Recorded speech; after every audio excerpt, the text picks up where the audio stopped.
नमस्कार दोस्तों, मैं आपके साथ ऋषभ सिंह। आज हम अपने पूर्वज अमर शहीद राजा जयलाल सिंह पार्क में आए हुए हैं। आइए इस वीडियो के माध्यम से हम अमर शहीद राजा जयलाल सिंह और उनके इतिहास के बारे में जानने का प्रयास करते हैं।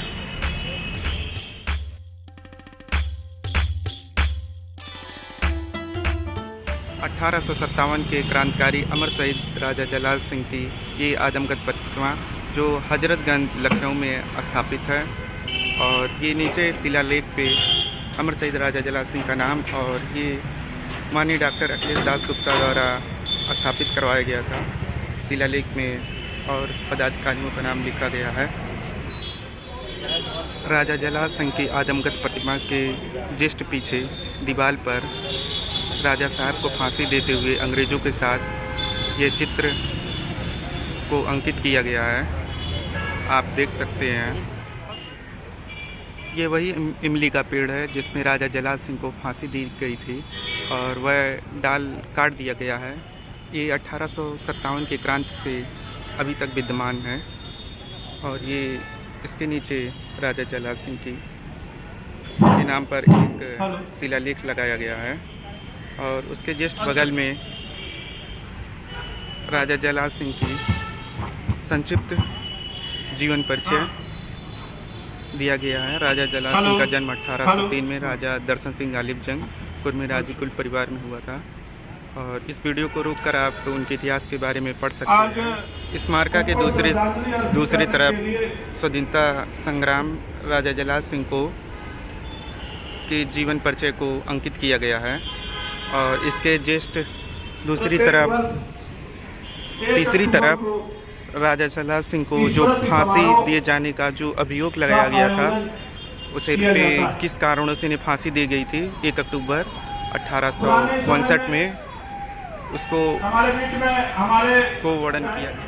तो मैंने बहुत विचार किया कि वो राजा की वीरता का प्रतीक है कि कैप्टन पैट्रिक के साथ ये चाइना बाजार एरिया है, और चाइना बाजार में यही परिवार हुआ था। संगठन के प्रति उल्टा चलता। अमर शहीद राजा जयलाल सिंह समय के साथ पार्क में उस समय लालजी टंडन 7 से ज़्यादा अंग्रेजों को मारे थे, उसका नाम उनसे अनुरोध किया गया, तो उन्होंने ये जो स्तंभ बना है व्यवस्था ये मेरे नियंत्रण में आ गई, और तब से प्रत्येक वर्ष जाड़ा गर्मी बरसात जो भी हो उसमें इस कार्यक्रम को यहाँ पर आहूत कर राजा को श्रद्धांजलि अर्पित करने का पावन कर्तव्य निभाया जाता है।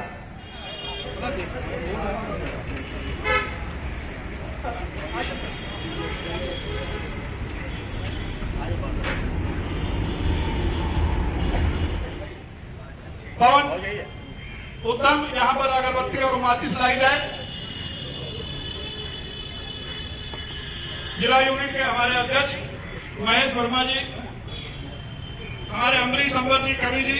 21 मई 1803 में राजा दर्शन सिंह गाली जंग के संपन्न कुर्मी राजपुर में ग्राम बड़ौरा स्टेट पोस्ट कटौलिया जिला आजमगढ़ में हुआ था। वो अपने पिता के ज्येष्ठ पुत्र थे, उनका किसी इतिहासकार ने बिल्कुल उल्लेख तक नहीं किया। जनरल जिन्होंने राजा जयलाल सिंह के विषय में अपनी पुस्तक Lucknow and our in new Delhi A narrative and study 1895 में लिखा। उत्तर प्रदेश सूचना विभाग द्वारा प्रकाशित freedom struggle in Uttar Pradesh 1958 नामक ग्रंथ में राजा जयलाल सिंह के क्रियाकलापों पर गहन प्रकाश डाला गया। श्री रोशनलाल गंगवार द्वारा रचित अमर शहीद राजा जयलाल सिंह संघर्ष की गाथा नामक पुस्तक रचित की गई है, जिसमें राजा जयलाल सिंह के जीवन गाथा का वर्णन किया गया। हमारे बीच में बाराबंकी से श्री अमरीश अंबर राष्ट्रीय कवि पधारे हैं, उन्होंने राजा जयलाल सिंह के तालियों से स्वागत किया जाए। के ऊपर एक पद्य काल की रचना का बीड़ा उठाया है और काफी रचित कर चुके हैं, और अभी अनुरोध करेंगे कि उसी में से कुछ कृतियां हमारे सम्मुख प्रस्तुत करेंगे। राजा जयलाल सिंह के पिता दर्शन सिंह को उनकी वीरतापूर्ण सेवाओं के उपलक्ष्य में अवध के राजा ने राजा तथा गांधी सिंह की उपाधियों से अलंकृत किया। राजा जयलाल सिंह को उत्तराधिकार में कई रियासतें मिली। उन्होंने योग एवं वीर पिता की भांति अपनी विलक्षण बुद्धि एवं कौशल के आधार पर अवध की सेना में गरिमामान पदों को प्राप्त कर महान योद्धा बने। उनके रीता पुत्रिया करातों एवं सदगुणों की सराहना ब्रिगेडियर रियल और महारानी विक्टोरिया द्वारा भी की गई। 4 जुलाई 1857 को सायंकाल 6 बजे लखनऊ नगर के चाइना बाजार मार्ग पर स्थित चांदीवाली बारादरी में वाली अली शाह के 11 वर्षीय पुत्र नवाब ब्रिटिश कदर का राज्याभिषेक संपन्न किया गया। ये वही एरिया और बेगम हजरत महल को उनको संरक्षिका नियुक्त किया गया। उस समय जो बालक बादशाह होते थे वो छोटे होते थे और उनकी देखरेख के लिए विजय नियुक्त किया जाता था, जिसको संरक्षिका और प्रतिष्ठाता के नाम से जानते थे। नवाब ब्रिटिश कदर के गद्दी पर बैठने के बाद राजा जयराम सिंह को कलेक्टर के पद पर नियुक्त किया गया। जो मान सम्मान की बात है, राजा जयराम सिंह लोकतांत्रिक अदालत के अधीक्षक बनाए गए। अंग्रेजों को बंदी बनाने के लिए बंदी गृह बनाया गया था। राजा साहब उस बंदी गृह के भी प्रबंधक नियुक्त किए गए। उन्होंने अनेक टकसाल रेजिमेंट भी राजा के अधीन थे। बेगम हजरत महल और सेना के मध्य के सभी कार्य राजा जयराम सिंह के माध्यम से संपन्न होते थे। उनका राजा एक युद्ध मंत्री थे। खाई खोदना, खानों की खुदाई करना, उन्हें बनाना, मरम्मत का कार्य करना, दीवारों पर चढ़ने में काम लाई जाने वाली सीढ़ियों को बनाना, श्रमिकों के खाद्य पदार्थ की आपूर्ति आज सभी कार्य राजा की देखरेख में होते थे। उनकी अनुमति बिना न तो आक्रमण होता था और न ही राज्यसभा लगती थी। आक्रमण का नियोजन अंतरिक्षण राजा स्वयं करते थे। बेगम हजरत महल ने अपनी सेना का सरगना बनाया और उन्हें नुसरत जंग के खिताब से विभूषित किया। आज हम उस क्षण को स्मरण कर प्रफुल्लित हैं, जोरदार तालियों से स्वागत किया है। राज्य के कर्मचारियों को संगठित कर उसने देश विकास उद्योग करा और 30 जून 1857 को लखनऊ से 6 मील दूर चिन्हट नामक स्थान पर जो फैजाबाद रोड पर है, वहां पर अंग्रेजों को भारी शिकस्त देकर पहली विजय उन्होंने प्राप्त की, जिसके मतलब अंग्रेज स्वाभिमान कहने को विवश हो गए और देवी और एजेंसी में श्रम देकर अपने प्राण बचाए। घमासान जी के परिणाम स्वरूप स्वदेशी सेना का लखनऊ नगर पर कब्जा हो गया तथा बागी सैनिकों ने बेटी भारत पर तब तक घेरा कर रखा जब तक जनरल हैदराबाद ने अपनी विशाल सेनाओं के साथ अवध पर आक्रमण नहीं कर दिया। कानपुर के समीप बिठूर के युद्ध में पराजित होकर नाना साहब जब पेशवा गंगा नदी पार कर अवध आए और फतेहपुर 84 में ठहरे हुए थे, तब राजा जयराम सिंह, फतेहपुर 84 ये बाराबंकी का है, तब राजा जयराम सिंह ने अपने छोटे भाई रघुवर दयाल सिंह को उनके स्वागत और रक्षा के लिए भेजा। 20 सितंबर 1857 के लगभग राजा जयराम सिंह स्वयं नाना साहब पेशवा से मिलने गए और उन्हें सुरक्षित दौलत खाना किले में लाकर ठहराया। यानी कि राजा का योगदान केवल यही तक सीमित नहीं था, बल्कि उन्होंने बिठूर के पेशवा नाना साहब को भी लाकर लखनऊ में संरक्षण प्रदान किया। लखनऊ कानपुर मार्ग की सुरक्षा का दायित्व राजा साहब ने स्वयं अपने हाथ में ले लिया। एक रात लखनऊ शहर से 17 मील दूर कानपुर रोड पर बली नाम का एक कस्बा है, वहां पर जब वो गश्त पर थे तो उनकी मुठभेड़ एक अंग्रेज सैनिक अधिकारी श्रीमान देवरे से हुई। उन्होंने उस अंग्रेज का सिर काटकर अपने दामाद बाबू जयराम सिंह के द्वारा बेगम हजरत महल के पास तोहफा सबूत भेजा। इस घटना से प्रसन्न होकर बेगम ने शाही दरबार में आए घुड़सवारों में 200 रुपए की मुद्रा बंटवाई और राजा जयराम सिंह के लिए पुरस्कार स्वरूप दुसारा व रुमाल भिजवाया। राजा रघुवर दयाल व राजा बेनी माता को भी बागी नेता करार दे दिया गया। लखनऊ नगर में चाइना बाजार का एरिया, यही चाइना बाजार का एरिया है, चाइना बाजार फाटक जिला अधिकारी निवास जहाँ पर है, जहाँ पर एक फाटक लगा हुआ था, इसे चाइना बाजार फाटक कहते थे। इस सामने तारावाली कोठी, ये स्टेट बैंक जो आप देख रहे हैं, ये तारावाली कोठी है, वर्तमान में स्टेट बैंक ऑफ इंडिया का कार्यालय है। और कैसरबाग के मध्य का क्षेत्र आगे कैसरबाग है, राजा जयराम सिंह के सबल सैन्य संचालन व रण कौशल का प्रदर्शन क्षेत्र रहा। जनरल हैदराबाद ने जब विशाल सेना के साथ लखनऊ पर चढ़ाई की, तब राजा जयराम सिंह ने न दैत्य का प्लानिंग का पाठ पढ़ाकर अपने वीर सैनिकों एवं विश्वसनीय साथियों को पुनः संगठित किया। बस फिर क्या भारत धैर्य का उसी की द्वारा से मिलाकर राजा ने उसी काम का घमंड करके 24 सितंबर 1857 को विदेशी सेना की 2 टुकड़ियों को मौत के घाट उतार दिया। इसी बात ब्रिटिश सरकार ने उनकी सूरत में इसी घटना स्थल पर एक स्मारक का निर्माण कराया। जो आप सामने देख रहे हैं, ये क्रिश्चियन नुमाया का स्मारक स्थित है।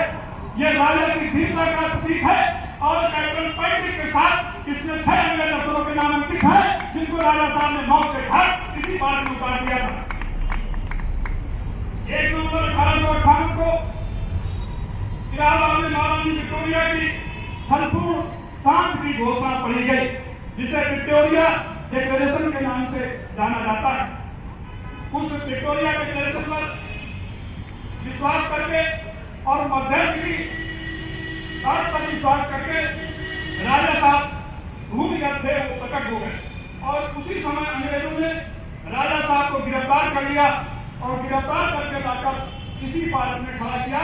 उस समय ये पार्क नहीं रहा होगा, खाली बैटल वाल था, बैटल प्लेस था और यहीं पर आकर के उन्होंने एक जूरी बैठाई और यहीं पर उसके ऊपर दफा 302 जाते हिंद के तहत मुकदमा आयद करके और ट्रायल किया गया। उनके ऊपर जो आरोप लगाए गए स्वदेशी प्रेम वीरों का नेता होना और स्वयं विद्रोही शासन की स्थापना करना, उनके पास ये प्रमुख आरोप ये था। स्वदेशी सैनिकों द्वारा अंग्रेजों की हत्याओं के समय उनका प्रधान सेनापति के रूप में नेतृत्व करना, उनके पास दूसरा आरोप ये था। बेगम हजरत महल के समभक्त सैनिक अधिकारियों का प्रतिनिधि होना, उनके ऊपर तीसरा आरोप ये था। स्वदेशी सेना व नवाब ब्रिटिश कलर के बीच संवाददाता होना, एक आरोप ये था। उच्च कार्यालय को अपने अधिकार में ले लेना, ईसाइयों के बंदी कारागृह को का प्रबंधक होना, ईसाइयों व उनके अनुयायियों की गिरफ्तारी व उनकी हत्या करना और 19 नवंबर 1857 को अंग्रेज टेलीग्राफ अधिकारी श्रीमान देवरे की हत्या करना और 24 सितंबर 1857 को हुई अंग्रेजों की हत्याओं को प्रोत्साहन देना। उन्होंने जब युद्ध किया तो आगे कैसे था कि जो रेजिडेंसी है अंग्रेज लोग उसमें प्रवेश कर गए और अंदर से उन्होंने लॉक कर लिया। राजा साहब ने जो भी उनको वहां पर मिला उनको मौत के घाट उतार दिया और जो बचे बचाए उन्होंने रेजिडेंसी में शरण लेकर अपने प्राण बचाए। उन्होंने अपने भाई को नाना साहब पेशवा से मिलने भेजा और उनकी सहायता की और उन्हें किले में ठहराया। यह भी एक उनके ऊपर आरोप है। हमारे बीच में पूर्व महासचिव श्री रमेश पटेल जी पधारे हैं, उनका स्वागत है। कृपया आपको बैठाया जाए। उपरोक्त आरोपों में उन्हें इंडियन पेनल कोड की धारा 302 के तहत स्पीडी ट्रायल कर 1 अक्टूबर 1869 को फांसी की सजा सुनाई गई। इस मामले में कोई अपील स्वीकार नहीं की गई और उसी दिन उनको इस ऐतिहासिक दिल्ली के पेड़ से लटकाकर फांसी दे दी गई। भारत के लोग आके सपूत राजा जयलाल सिंह ने बड़े गर्व से दिल्ली के पेड़ से लटकते हुए फांसी के फंदे को हंसते हंसते उस बार की रान पहन लिया। चाइना बाजार के फाटक के उत्तर में स्थित त्रिकोणी आकार के इस उद्यान को लखनऊ विकास प्राधिकरण द्वारा अमर शहीद राजा जयलाल सिंह पार्क के नाम से नामकरण करते हुए विकसित किया गया। इस पार्क में इमली के पेड़ के नीचे राजा जयलाल सिंह की सूरत में संगमरमर के त्रिकोणी शिलापटों में उनके संक्षिप्त जीवन परिचय का उल्लेख किया गया, तो सामने आप देख रहे हैं।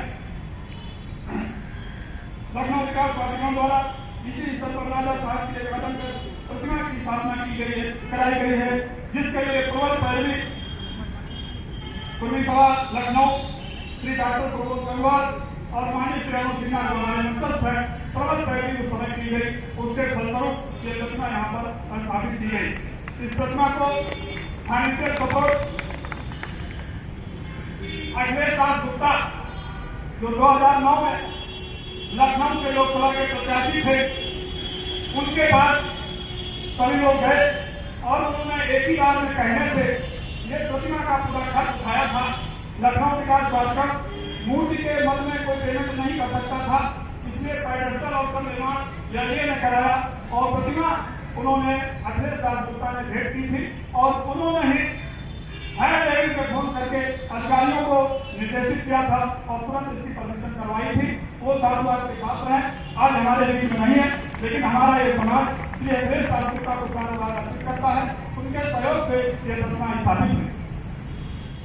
आज जब हम सब लोग आजादी के इतने साल बाद अपने अपने अलग अलग सेक्टर में अलग अलग जगह पे अपने कर्मों अपने काम से अपने समाज को, अपने देश के प्रति, अपने समाज के प्रति जो हम लोग की निष्ठा है उसको हम लोग कर रहे हैं, उसी के साथ आज इस श्रृंखला में जहाँ हम आज इस श्रद्धांजलि सभा में हम सब लोग अपने पूर्वज जिन्होंने अपनी आजादी से पहले जो बलिदान देते हुए हम सबको अपने जीवन में किस प्रकार से अपने समाज के लिए, अपने देश के लिए, अपने लोगों के लिए किस तरह का बलिदान देना चाहिए, किस प्रकार का काम करना चाहिए, एक उन्होंने एक स्ट्रक्चर हमारे सामने खड़ा कर दिया। उन्होंने अंग्रेजों से लड़ाई लड़ी, आज हम सबको मिलकर अपने देश के लिए लड़ाई लड़नी, अपने समाज के लिए लड़ाई लड़नी।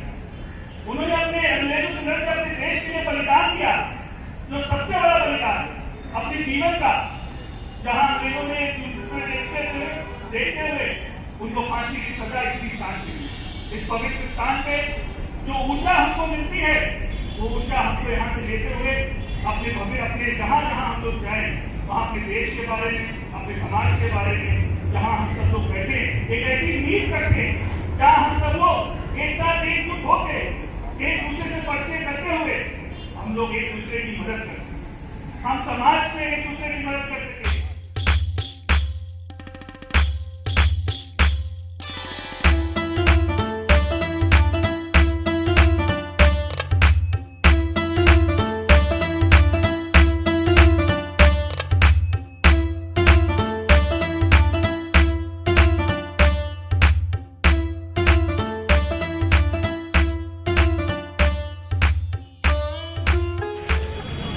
फ्रेंड्स, वीडियो अच्छी लगी हो तो वीडियो को लाइक करिए और इतिहास से संबंधित इसी तरह के वीडियो देखने के लिए चैनल को सब्सक्राइब करिए और मिलते हैं नेक्स्ट वीडियो में। तब तक के लिए धन्यवाद।